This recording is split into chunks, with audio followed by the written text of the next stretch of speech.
அன்பார்ந்த கவிநிலவு இணைய வானொலி தளத்தின் நேர்களே அனைவருக்கும் இனிய வணக்கம். நான் ஷர்மிளா, துபாயிலிருந்து. நேர்களே, இன்று உலக பெற்றோர் நாள்.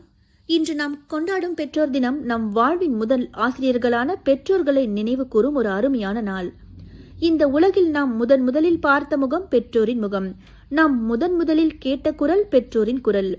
அவர்களின் அன்பு, அர்ப்பணிப்பு, தியாகம் மற்றும் வழிகாட்டுதலே நம் வாழ்க்கையின் அடித்தளமாக அமைகிறது. ஒரு குழந்தையின் வெற்றியின் பின்னால் பெற்றோரின் எண்ணற்ற தியாகங்கள் மறைந்திருக்கின்றன. தங்கள் கனவுகளை ஒதுக்கி வைத்து பிள்ளைகளின் எதிர்காலத்தை உருவாக்குவதற்காக உழைக்கும் அந்த உயர்ந்த உள்ளங்களே பெற்றோர்.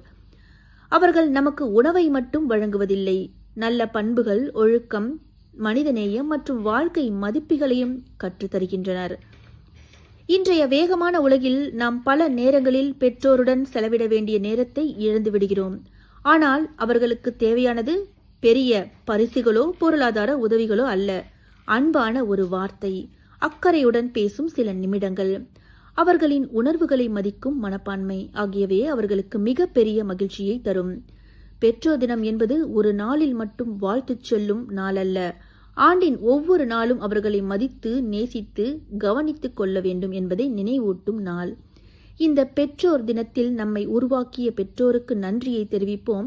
அவர்களின் அன்பையும் தியாகத்தையும் என்றும் போற்றுவோம்.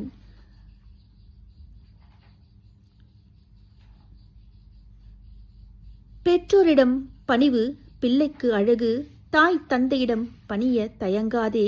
சொல்லில் மட்டும் பணிவில்லாமல் செயலிலும் பணிவாய் நடந்திடு, பெயர் சொல்லும்படி. பணிவே என்றும் பயிற்சியில் முதற்படி. பணிவே என்றும் பயிற்சியின் முதற்படி. பணிவில்லாமல் வேறு எந்த நற்குணம் இருந்தாலும் அதற்கு பயனில்லை. உயிர் கொடுத்த அன்னையை பணிவோம், தோளில் சுமந்த தந்தையை வணங்குவோம். அவர்களின் ஆசியே உயர்த்திடும் நம்மை. இனிய பெற்றோர் தின நல்வாழ்த்துக்கள். நன்றி, வணக்கம்.